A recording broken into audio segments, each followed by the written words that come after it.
Joss. Hi. Welcome to The Truth Is. Thank you for having me. I have just been waiting for this for a month. Really? I feel like every day I'm counting down. We're One here. more day. 2 more days. Yeah. I'm going to embarrass you by saying I woke up and Googled you this morning, and it was Wow. like, bam, Joss Richard, author. It was That's cool. crazy. Yeah. I've done that. I've had to Google myself for actual reasons. Yeah. And I don't know how that populates. Like, at what point does Google know? It knows. You know? It knows. And yeah, it was a cool moment. There's so much I'm excited to talk to you about today. There's something really beautiful about how our friendship has grown over the last few years. I feel like a real synchronicity with that being timed as this was being created. Yeah. And you were putting this out into the world. And I was thinking leading up to this interview, I was like, wow, Joss is a friend that it's like all of a sudden we're so close, and I couldn't imagine not having your friendship in my life. And it gives you that, like, when did that happen? I feel like I know when it happened. Tell me. Route 66. Yeah. I actually wrote in my notes, this podcast episode is brought to you by our rescue dogs en Route 66. But I think that was the turning point. Yeah. We bonded. Yeah. And for those listening, this was December 2023. Mm-hmm. And we kind of, in the weeks leading up, well, one, I'll say moving to LA and working in LA, it was my first time working in an industry that shuts down for the couple weeks in December. Yeah. And we kind of revealed to each other in the weeks leading up that we were both planning to drive Cross country to Buffalo. Yeah, in Toronto. Yes. Yeah, but specifically Buffalo. Yeah. Yeah. And that definitely revealed that we're from similar places, which is pretty cool. Yeah. And then how did it happen? We were like, all right, we love our dogs so much that we're both driving cross country for the holidays. For our dogs. Yeah, crazy, but not crazy at all. No. To us and our dear friend Miriam, it wasn't just 2 of us, it was 3. Mm-hmm. And then there was that first day where all of a sudden we realized we were all in the same historic hotel in Gallup, New Mexico. Out of all places, out of all hotels, we were all in the same one. Yeah. That was crazy. And it sort of solidified because we all drove at the same pace. And I feel like we were all sort of passing each other. We caravanned across the country. Crazy. And then there was a slight nervousness about your sweet dog, Annie, getting into Canada. And you were so kind. You offered to take care of her if she couldn't get in. I know. But you're right. And I remember loving that the year ended with that hilarious experience of us driving cross country together. And you're right. I think it was a turning point for us, which is pretty cool. Yeah. With that, we have similar roots. We're from like either side of Niagara Falls. Yeah. And I love to start some of these conversations like from beginnings. And so I'd love to ask you, what do you think we need to know about how you grew up to understand the person that you are today?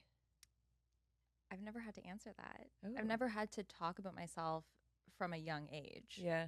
I grew up in Toronto, and I feel like being Canadian is something I need to share because I pride myself on being Canadian. And I feel like, I don't know, we're a different breed. I really do. I do feel that way. Without feeling, or this is the moment to brag about being Canadian. Why do you think Canadians are a different breed? What is it about them? I feel like, and I'm not putting this on myself saying I'm like this, but I feel like Canadians in general are just so kind and so welcoming and so supportive. And I have really noticed that after leaving Canada. And I didn't really think about it when I was there. And it wasn't until I left that culture and I moved to Los Angeles, I was sort of craving that community. So yeah, I feel like it's worth mentioning that I'm from Canada. And I worked really hard to come to the US to start my career and have a career here. And I had a career in entertainment news, television. I worked at a lot of big companies and TV shows. And I feel like that was who I was. I was the person that moved from Canada to LA and started working in entertainment. And that was something that was sort of not common with a lot of Yeah. people in Toronto. So I feel like that was my identity for a very long time. Do you remember where that dream came from? I always wanted to be a creative, quote unquote, whatever that means. I never wanted to work behind a desk. I wanted to do something fun, something interesting, and I didn't know what that looked like. I didn't know if I wanted to be an actress or I wanted to be a director or I wanted to be a writer. All of those things I didn't even know were possible. I just knew I wanted to work within the realm of entertainment and be creative. So I went to journalism school because I wanted to work in entertainment news and be a reporter. So, yeah. And then tell me a little bit what comes to mind and like that path leading through this early career, like with big companies in entertainment. I mean, many people think of a career in entertainment and you made it happen for yourself. How did that lead to where you are today? What is the thread there?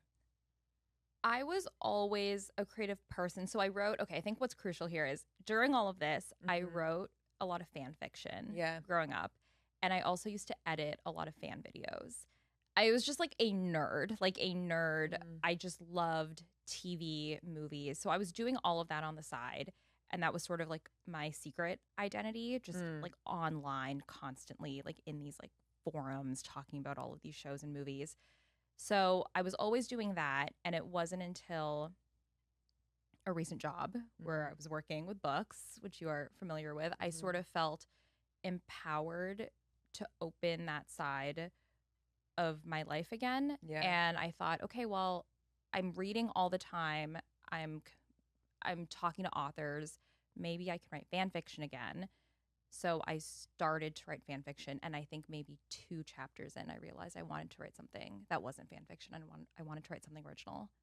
For those that aren't familiar with fan fiction, will you give us the 101? Okay, so fan fiction, I feel like has a bad rap. I feel like You've turned my like perspective on it. okay, Because I had really only heard of like Harry Potter fan fiction. And so in thinking about like widening my aperture for how creativity can manifest in someone's life, I think it's such an interesting niche.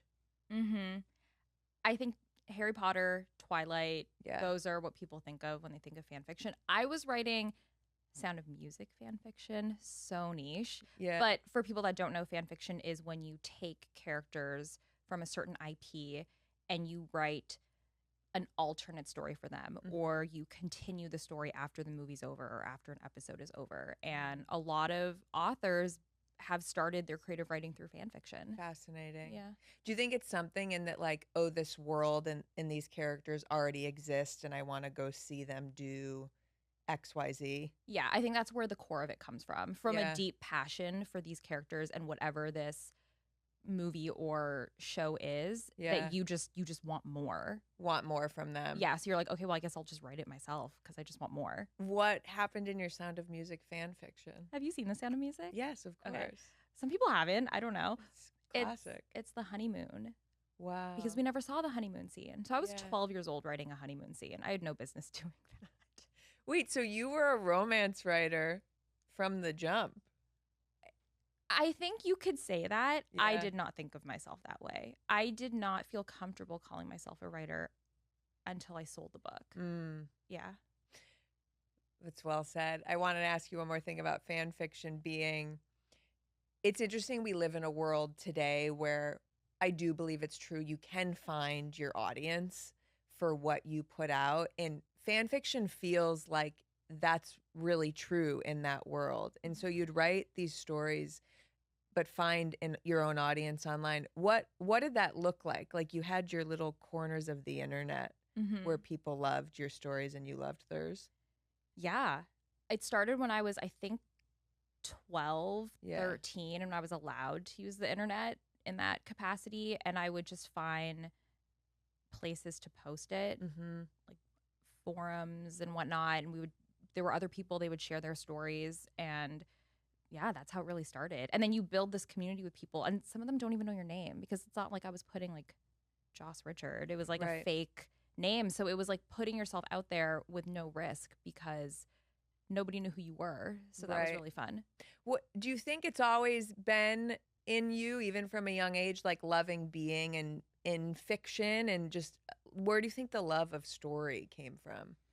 I think it started where, okay, so you know that I love this show, Three's Company, Yeah. which is a sitcom from the 70s. And it started, I felt it when a commercial would come on, Hmm. and I would say, wait, like I need to know what happened in between this commercial break. And I Yeah. was just craving knowing more, and the characters felt more than characters. They felt like real people to me, and I felt like, okay, I have a problem. I'm really invested Yeah. in whatever I'm watching. And I just have that, I don't know, I just call it like a fangirl. Mm. Like it's a deep fangirl love. Mm-hmm. Yeah. So you said it well. You said I didn't feel the conviction of calling myself a writer until I sold the book, but that journey started long before Mm-hmm. in writing the book. You talked about there was a moment where you were like, okay, I think I'm ready to create my own characters. Take us to that moment. So I started writing what is It's Different This Time Yeah. as a fan fiction for Three's Company. That's the first time I ever said that, actually. Mm. So I started, and Oh, wow. yeah, I've never said this. Because the reason I haven't said it is Yeah. because it's not fan fiction. Yeah. And I think a lot of books out there are fan fiction just published into a book, but It's Different This Time is not Three's Company fan Yeah. fiction. And I was worried about saying that because I didn't want people to think it was Mhm. fan fiction. But I started with the intention of it being fan fiction, where you have two roommates that are brought together after a certain amount of years. Mhm. And a chapter in, I realized I want to make these characters do other things that Three's Company characters wouldn't do. Yeah. So that's when I decided, okay, maybe I just scrap all this and it's just like new characters. Yeah. And I did that. And so quickly, like I ended up writing 5 chapters. Wow. It just came out of me.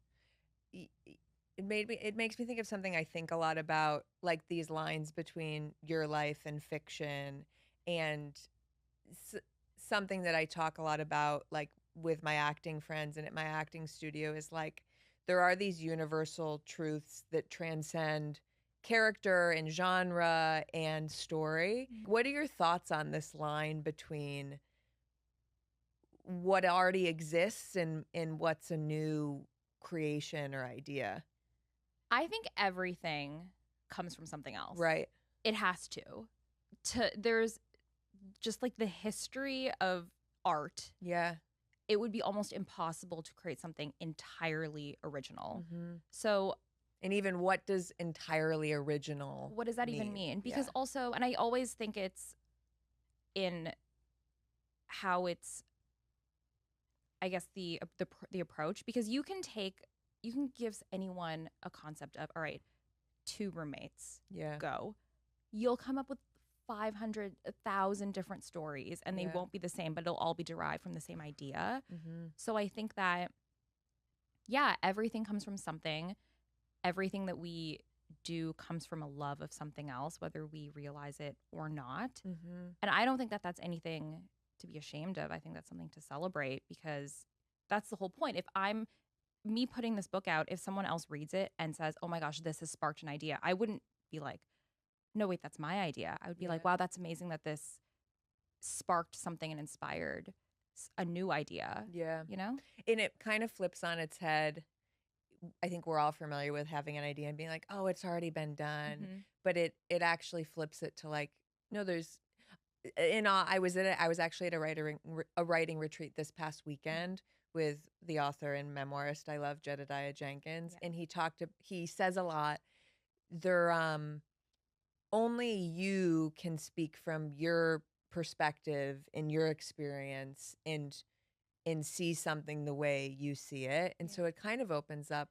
It's like, no, like take a seed from this and continue it. Yeah. Yeah. Also, I mean, if the two of us were given the exact same plot, Yeah. or it's different this time. Whatever you write is not going to be what I write, even though we have the same beats, you know? How do you describe what the book's about to people? I would say it's a second chance romance that takes place in New York in the fall, Nora Ephron vibes, and it is about two estranged former roommates who are left the brownstone that they used to live in. And in order to inherit it, they have to live together for 30 days. ... Maybe things are different this time. Who knows? Those first 5 chapters poured out of you. And I remember as we were getting to know each other like a couple years ago, we had dinner one night and you just very casually were like, yeah, I'm waking up at 5 a.m. every day and writing a book. And I was like, what? Tell me more. So the first 5 chapters poured out of you. And then what was your sense of what this meant in terms of the pursuit of your first book?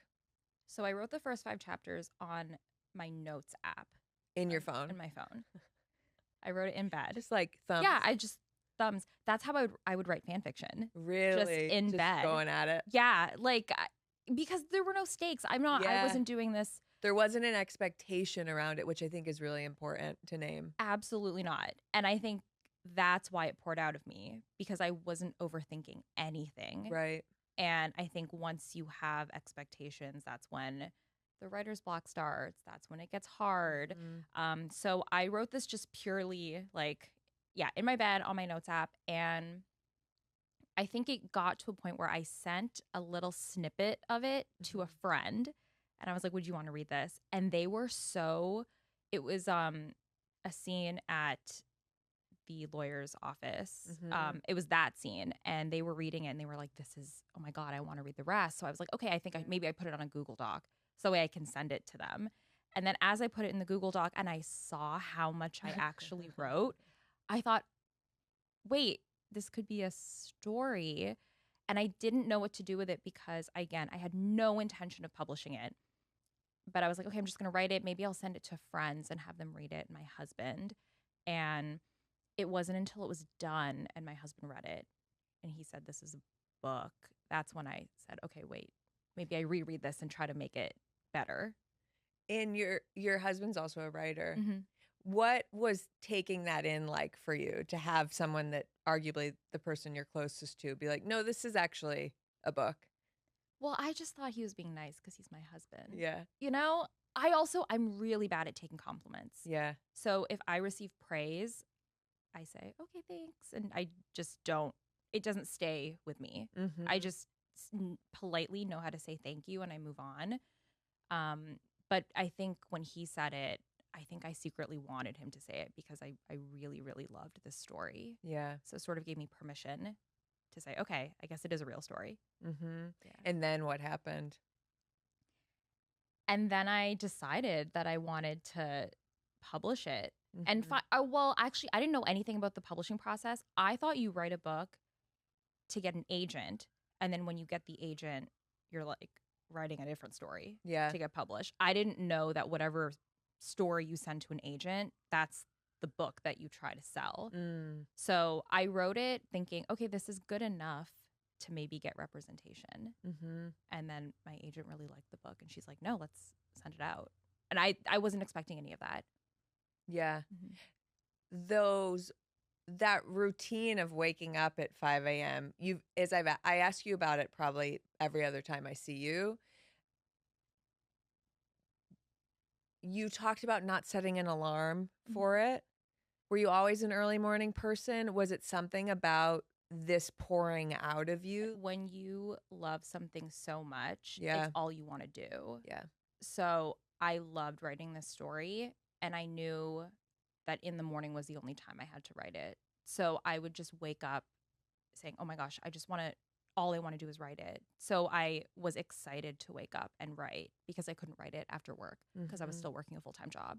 So I think it was no question. I was just like, I just want to do this. All I want to do is write. So I have to make time for it. And it was easy to. You said you would wake up and then this was what I thought was really interesting. You would just look at the paragraph that you left off on and just keep going. Yeah. I don't reread. Yeah. It would be impossible for me to get anything done. I have to just keep going because then I get into my own head and I Yeah. feel like you can give me a sentence and I could rewrite that sentence forever. Mm-hmm. I'm a perfectionist. So I think the only way for me to power through is to just not even look at what I wrote. Right. And good segue, because you and I both this year have taken a step away from corporate lives that we led. And Mm. you were like a confidant in crime in thinking about that risk and playing with, can I do both of these at the same time? Do I have to do both of these at the same time? I'm curious, in that period where you were doing both, to what you just said, the perfectionism, I think sometimes can be celebrated in corporate work. Mm-hmm. And you can't, I would look at the same presentation or email 87 times. It sounds like you noticed a distinction between the two arenas that you were existing in. Like, how did it work for you to be in both at the same time and go between the two? That's a really great question. This is going to sound bad, but and maybe you can relate to this. Mhm. When you find something that you're super passionate about, it's so obvious when you're doing something you're not passionate about. Yeah. And I could not have been more unhappy at work. Yeah. And has nothing to do with the company or the people I worked with. It was just a matter of, and I left that company and I went to a different company thinking that that was the problem. Right. And it was not the problem. The problem was that I didn't want to be doing what I was doing in Yeah. my career. And the only thing that brought me joy was writing. Even if I was tired, even if I wasn't making money, that was the only thing that made me happy. And I think that's when I realized I I am starting to resent being at work because it's taking away from what I love. Yeah. And I think I was, you know how I was going through like a real big decision and I didn't know what to do because it's so hard to Mhm. pursue your passion and it's like a pipe dream and it's silly to live in such an expensive city. There are all of these, Yeah. I'm not romanticizing it. There are so many logistical factors in quitting your job Yeah. and pursuing something. And I will say this, I could not have been writing full time if I was not on a dual income. Yeah. I could not have been writing full time if I didn't have enough saved in the bank. So it's a lot of deciding what to pursue and also looking at, can I survive off of this? Yep. I think that this conversation, I'm so glad you brought us there, because it's funny. As I've started this new season of the podcast, in the chapter I'm in, I've been having a lot of conversations about, like, people that have made a big change professionally. And that 100%, what you just said beautifully, I think connects to wanting to express a deeper sense of ourselves that feels true. It's not just about a career pivot. Mm-hmm. But I think it's so important to speak to, like, the practical nuances of this. And I remember we did it to each other. We would be like, do you think I should leave? Do you think I should take this risk? For months. Yeah. And it's, in hindsight, I think it's so beautiful to have that support system, but only when that moment is right for you. Yeah. And even when I took that risk and I decided to leave, I was not 100%. Yeah. It was just to the point where it was all I could think about. And I don't know if other people feel this way. I don't know if you felt this way, but Mhm. when it happens, I think there's still doubt. Yeah. There has to be. Always. Yeah. Yeah. It's never 100%. Yeah. In hindsight, like, I think your timing was really beautiful. And I think it's worth telling the practical story of, you sold the book. Yeah. Take us through, like, what the timing of the book and the transition of stepping into this new professional identity. So when I decided, so I'll go back a little bit. Yeah. When I decided to try to pursue being an author, Mhm. I left the job that I was at because it was in the publishing world per se, book, and I felt very close. So I knew that I didn't want to be there as I pursued this. Yeah. So that's when I decided to go to a different company that was more corporate. Thought I'd be happier because I would really be able to separate my writing life and my 9 to 5 because it was just Yeah. totally different. And that was fine for a few months. And then I sold the book And I sold the book in December Mhm. 2024.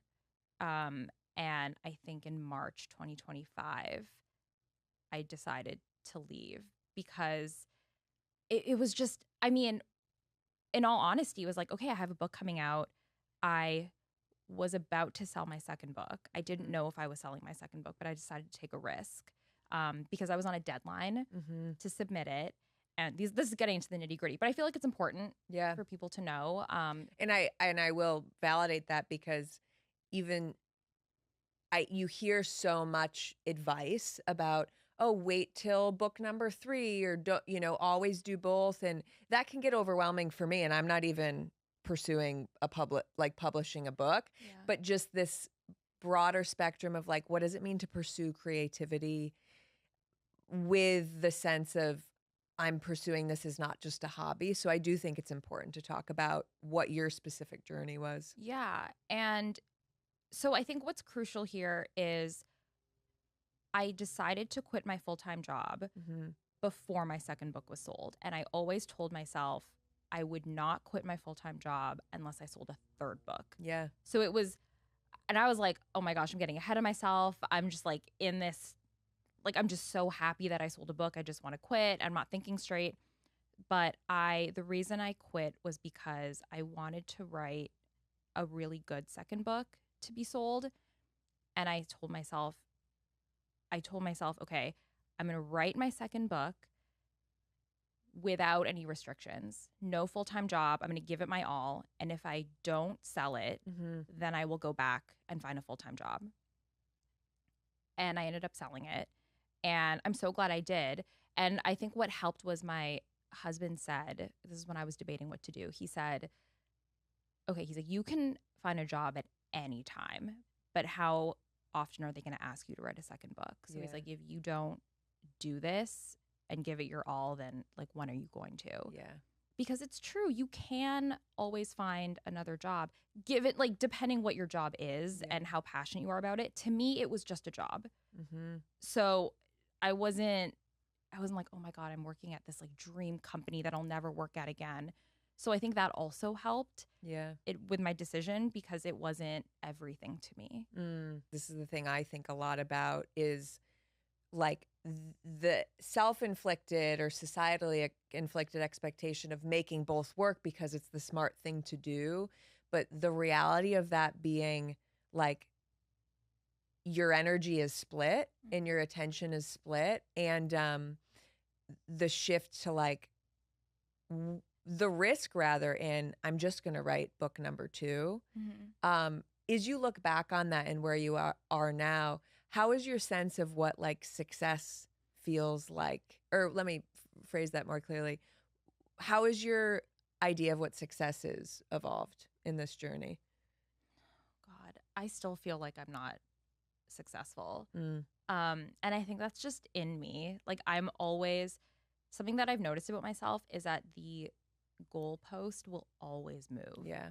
always. And Whether it's in a creative life or it's in a corporate role. always. Yeah. And I'm never feeling satisfied. And I'm never, but I will say, okay, so with corporate life, I feel like I was constantly in this like fight or flight mode Yeah. where I was like, okay, I got this job. I'm either going to like push through, get a promotion, or if it's not for me, I'm going to find a better job. Mm-hmm. Constantly thinking of that when I got a job, I would say this is great for the resume so I can work on the next thing. And with writing, I think this is the first time where I'm not thinking about like the next and next and next thing. Like obviously on some level I am, but it's the first time I'm able to really enjoy where I'm at, and I'm actually trying to just breathe and like be present and be Yeah. like, okay, I wrote a book. I'm going to write my second book. I'm going to write my third book. Like every step that I'm taking, I'm trying to be very present, and I never told myself that in corporate life. I Yeah. never told myself to enjoy work, you know? So I think the fact that I'm Right. actively telling myself to like enjoy where you are in life shows that life is good right Mm. now, you know? There's a thread for me in these conversations that's like I hear people talk about, and I hear it in you, this thing that was inside of you at a young age, Mm. and now a couple decades later, you've like let that part of you that loved telling stories come into the world in a more real way. And I almost have the observation, which I feel too, is like different from how we were conditioned to work and produce and be successful. You've kind of just like let her come to the surface, and to wake up every day at 5 a.m. like excited about doing that. Do you have this sense of like it's less like forcing and needing to make something happen and more like allowing that part of you to do her thing?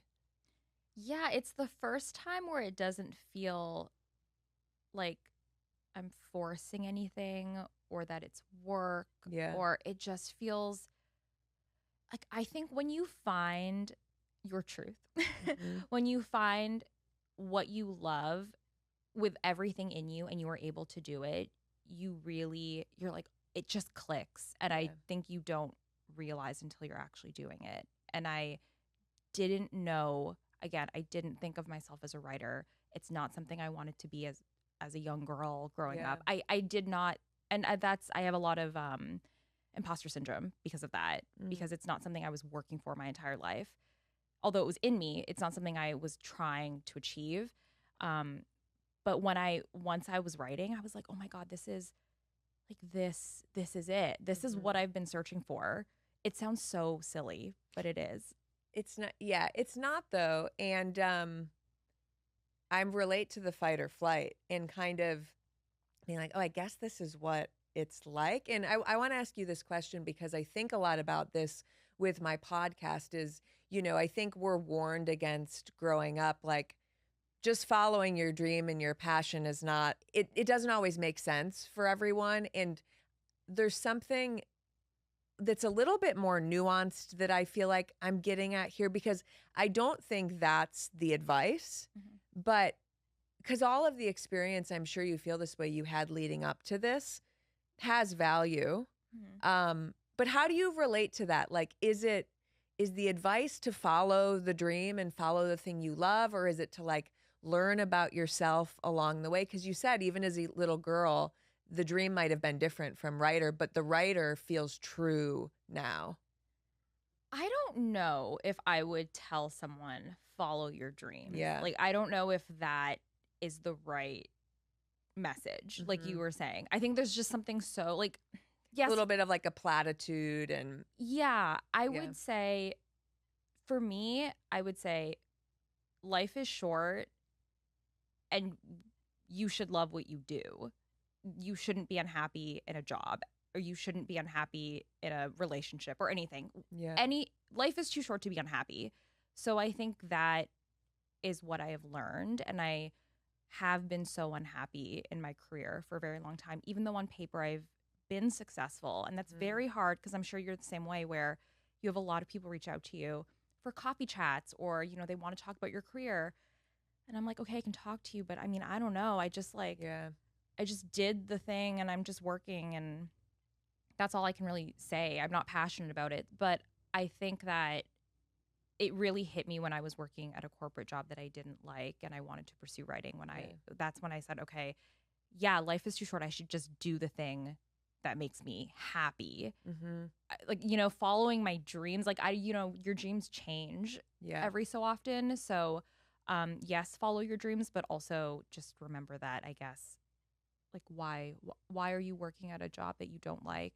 Yeah. You don't have to be, you know? One of the questions I journaled on over the weekend at the retreat I was in was write about something you achieved that you dreamt of having. Mm-hmm. And I love what you said about dreams change because I wrote about the 25-year-old me that had an MBA and dreamt of being a brand executive in LA. Yeah. And then 8 years later, I'm like, whoa, I did that thing. And yeah, there's parts of it that are wonderful and the dream has changed. Totally. Yeah. It changes because, yes, there was a time where I would look at the companies I worked at, and And idolize it. 20-year-old me would, if you were to tell that, Joss, that, you worked at these companies, Hmm. I would have been like, that's what I want to do. Yes, we did it. Hmm. Um, But yeah, also life is so long. Life is short, but it's also so Yeah. long that you can change what you want to do. And once you hit your goal, you can just find another goal, you know? I would have to think that from where you sit now with what the last couple months has been like, you published what day? September 30th. Yes, so oh my gosh, it's been what day is it? It's been not 3 weeks. Yeah. You've only been published for 3 weeks. It's crazy. And this book I mean, there's so much warm reception to it. It's on USA Today's best-selling in its genre. In fiction. USA Today's best-selling in fiction. Yeah.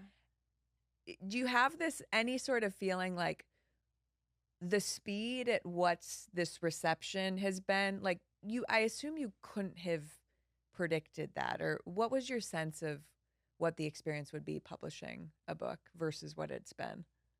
I'm still processing, and I'm not saying that in a way to be humble. I'm saying that because I genuinely, it all happened so fast. I Yeah. only sold the book at the beginning of the year. Yeah. And in 10 months, it has already hit a best-selling list. So, and I think it's so hard for me to wrap my head around that because I know so many people that have been trying. And so it's hard for me to celebrate that because sometimes I feel like I don't deserve it because it happened so quickly and it happened so easily. And that I'm not going to try to pretend like it's true. It did happen very easily. This is the first book I ever wrote. And I feel like I'm very grateful and I'm very lucky, but it also shows me that maybe that's what I was supposed to be doing. Yeah. So I'm trying to understand what that means and why it has happened to me because I'm so grateful, but also it's hard to really accept that this has happened. I mean, my belief about it, generally speaking, and what I see in this journey for you is like, I do really believe if we can listen to that thing inside of us that is deeply personal and so specific to us and like follow it and share it, the world will reflect that back because it's only you could have written this book. And it's not at all you're absolutely right. You wrote this for you with no attachment to what the outcome was going to be. And because of that, look at what the outcome has been. I really believe that. And I think it's one of the messages I really care about sharing with this podcast is like, only you could have done this. And anyone listening that's like they have their own unique idea and calling that the game of life, I think, is to follow. Yeah. I absolutely agree. All right. I want to talk about this wonderful book. And I want to start by saying, I think for like most of my 20s and into my 30s, I was very much on this, like, I'm going to read nonfiction books that are going to like optimize myself. Like I was very much away from fiction generally. And then when we both worked at a company that like is storytelling and about books, I started to read fiction again. And I was like, wait, why have I not been doing this? I love storytelling. I'm an actor. This is amazing. And then reading your book, I was like, why have I not been reading this genre? This is amazing. Tell me like where your love from this genre comes from and what that love is. I mean, it's in me to. Are you familiar with the term shipping? No. Really? No, tell me. You've never heard that. Okay. Is it relationshipping? Yeah, like when you ship a couple or to ship. Oh. You've never heard of this? I've never been shipped. That's not really the right. Okay. I need to be shipped. That's not really the right. Okay. So what shipping is when you have two fictional or real life characters and you want them to be together. So like I shipped Maria and the captain in Sound of Music, which is why I wrote fan fiction about them. So I have been shipping couples from a very young age. I just love stories. I want to see characters kiss. I want to see characters have sex. I want to know what happens behind closed doors. Like I want to know all of those things. So I think there was no other option other than writing a love story. There's no way I could write something and have it not be a love story because I just love relationships so much. What was the question? I'm just like, I love sex. You answered it. What about romance do you love? You said it. I'm also curious to ask you, yes, this genre has always been really popular. I feel like I see like the real virality and love for it today. I'm curious if you think if that says anything about like our culture today around anything, dating, relationships, etc. Okay, so romance novels have been frowned upon. Yeah. A People lot. like intellectually look past them. I'm putting Absolutely. that in air quotes because Yeah. it's yeah. No, it's true. It's true. And you hear about women on the subway, this was like 10, 15 years ago, who would read 50 Shades of Grey, and they would Yeah. hide their books on the subway because they were afraid of showing people that they were reading these novels. And I just think now, like, romance readers have always been there. Yeah. And like, think about those covers of like Fabio, like Yeah. those have always existed and people have always been reading them. I think now people are just proud to say that they read these love stories because I think people just want a happy ending, honestly. And maybe that sounds very cheesy, but I think there's so much happening in the world right now that why should we be afraid to say, yeah, we read romance novels. I like books with smut. Like that shouldn't Mhm. be something that's embarrassing. I think it's embarrassing if you don't like smut, honestly. You know what I mean? Like if that's what I think, but yeah. I agree because we know that there's a lot of shame in our culture around sex and sexuality, especially for women, you know. Yes. I love my Catholic upbringing and I'm aware of some of the intergenerational modesty, if you will. Yeah. And so I think it's speaking to that as well. And I love that you said too, we just we want to feel good today. And this book feels like a hug. It really does. And it's also what I will say I love about it, and I think you alluded to it. You alluded to it earlier. These are two people that have like very full lives and Mhm. full careers, and it's just as fun following their relationship as it is following like their journeys Yeah. personally. I'm curious about being a fiction writer. I know that you were literally in Les Mis as I won't give too much away, but one of our main characters, June, is also a Broadway actor and an actor. Mhm. I'm curious about Joss's dreams and the character of June's dreams and what that intersection is. So there are a lot of similarities you could say on paper Yeah. between Joss and June.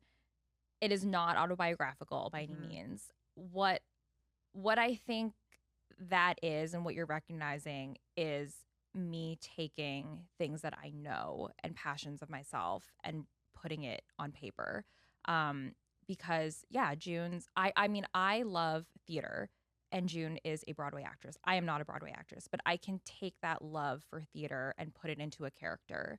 And I feel like there are a lot of people that do that in fiction. Like, again, drawing from what you know. So just because there is a character that's similar to you doesn't necessarily mean it's you. Yeah. But I think that a lot of people do that where they take elements of themselves and put it in their characters. But it's not. I'm not June. Was that a dream at some point? I'm curious when you were younger. I thought I was going to be on, like, I literally thought I was going to be on Broadway. I wanted to go to Juilliard. Yeah. I was delusional. I, I don't think you're delusional, but what I'm curious about, because I relate to this a ton, Mhm.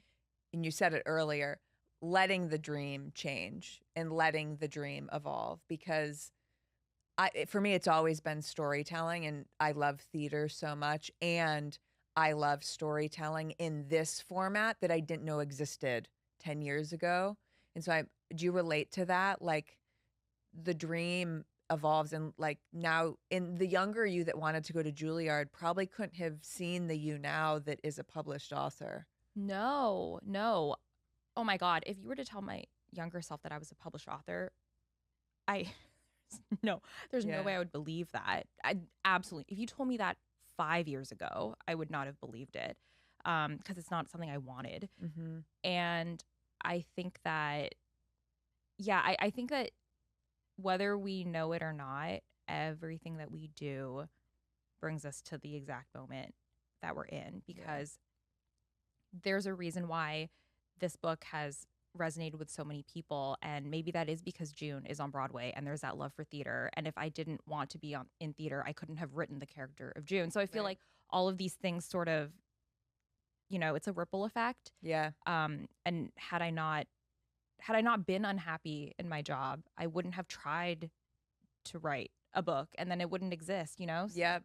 yeah. The other similarity that I see, even just energetically, like the story that follows June in here, is her life changes, and her life changes really quickly. And I won't give any more away, Mhm. but it reminds me of you publishing this book, and life has changed really quickly. Yeah. I am a different person than I was a year ago, and Yeah. that's crazy. It's crazy to think about that. The you a couple years ago that was working with authors, but not yet like I could be one of those. Like, what would you say to her now, or what would she say to you now? I think she'd be like, "What the fuck is going? What happened? What Yeah. happened from now in between then, like now and then?"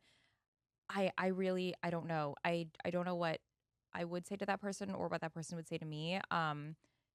Because it was something I just didn't think was possible.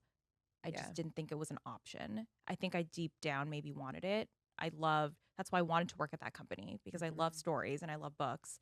Um, just didn't think it was an option. It's similar to wanting to be an actress. Mhm. It's like some people want that, but they're afraid to say that out loud or admit it to themselves because it's such a pipe dream. Like, this doesn't happen to everyone. Mhm. So I think I just didn't allow myself to believe that it was a possibility. Yeah. And in my experience, I'm sure you can relate. The more we push that idea down, the more Mm-hmm. it when we get quiet, whenever that is, she's gonna keep knocking on the Yeah. ceiling. Yeah. Yeah. She wants to get out. Yeah, she wants to get out. Um, Last question on this beautiful book. I might have one more after this. Yeah, yeah. New York is such a character. You and I have both fantasized together about moving to New York. Which I still think we should. Yeah, it's such my parents will love hearing that. It's such a character in this book. Tell me about the connection to New York and creating it here. I grew up in Toronto, so I was always in New York on long weekends and whatnot. I just love New York. I think it's the most romantic city Yeah. in the world. I really do. And I think that I could not write a love story that didn't take place in New York. Now I have since, and I'm Mm, working on it, but it was just a no-brainer. Like mm. like okay, got to put them in a spot that is romantic to me and makes me feel like there's this energy when I'm in the city, and that's New York. This book is just as much about love as it is so many other aspects of the human experience. Grief is in there, change is in there, like confronting what you thought life would look like versus what it is. What is one thing you hope people take away from reading it? I would like, not necessarily with this book, but anything I write, I just want people to feel something, Mm, because I think that's all that we can ask. That sounds, again, very cliche, but if someone reads this book and is either saying, I've had people say, I have lost someone in my family, and there is a storyline, yeah, an element in this book that touches that. If they're able to be touched by that and find some sort of peace with what has happened, yeah, that means so much to me. If people say, wow, June and Adam remind me of me and my partner, that's amazing. And if people say, I really hated June. And a lot of people have said this. They don't like June, and they find that they want to just shake her, hmm, and they were really upset, but they finished the book, but they loved it, but they didn't like June. And I was like, okay, well, that's amazing to me, because that shows that you were invested enough in a character and in the story. Even if you yeah, were frustrated, that still means so much to me, because you felt something reading it. totally. So just to feel something. One of my favorite things about that I've explored in acting and I hear other actors talk about is, can you build into a character a quality that you're not proud of? Mm-hmm. Or said another way, example, could I be extremely annoying and still have people root for me and root for my Yeah. story? Because I do think that's a mirror, and it teaches us something about how we interact today. And it's real. Yeah. It's real. Yeah. Well, I'm a proponent of the romance genre now Yay. because it all coexists. Like romance is a part of life, and all like there's so much life in this book. Thank you. And I just do want to say for listeners that are hesitant of going into the romance genre, some of the most heart-wrenching, um, profound stories that I have read are in the romance genre, and it is more than just two people kissing. It Yeah. really does explore trauma, loss, grief, all of these things. And I think that the animated covers always sort of give us a different perception of the book that we're about to read. Mm-hmm. And that's just marketing, the reason why it does so well with an animated cover. Yeah. But I just open the idea of people reading romance because there are some very beautiful stories that are not just about two people falling in love. There's so much more. Ooh, that's well said. And we'll bring it home with some fun, quick ones. Yay. And that's perfect. Is there a book that isn't yours that has meant a lot to you that you would tell people to go check out? For the romance genre, I really love Emily Henry. Mm-hmm. Anything that she writes, she sort of inspired me when I was writing. Oh, I love Yes, that. Yeah. This is kind of a fun, quick one, but just a really important one. Tell us about book number 2. I can't say much. Okay. This one, book 2 is I can't say, but it's But it exists. It exists and it's coming. It's coming. 2026? I think so. Okay. Check back next year. We talked about this girl earlier, but what would your 8-year-old self say to you right now? Oh, I think she'd just be really. I think above all, she'd be happy that she lives in Los Angeles. Cool. Yeah, Honestly, like, whoa. she'd be like, whoa, we live in LA. That's fucking cool. What would your 80-year-old self say? Man, these are like deep. This is making me sad, but also happy. I think she would just be really proud. I'm gonna cry. Yeah, I think she'd be really proud. She would. What is a habit or practice that keeps you? I'm a fangirl through and through.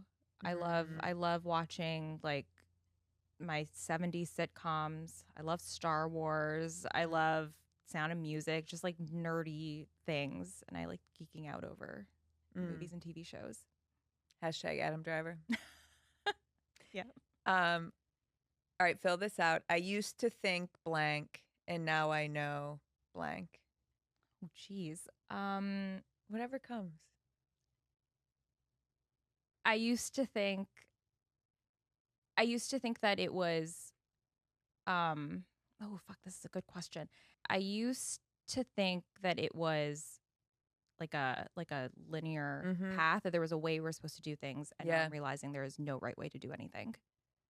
Beautiful. Bonus one. Last one. When you think about this season of your life, if you had to name its truth in one sentence, what would it be? Authentic. Yeah.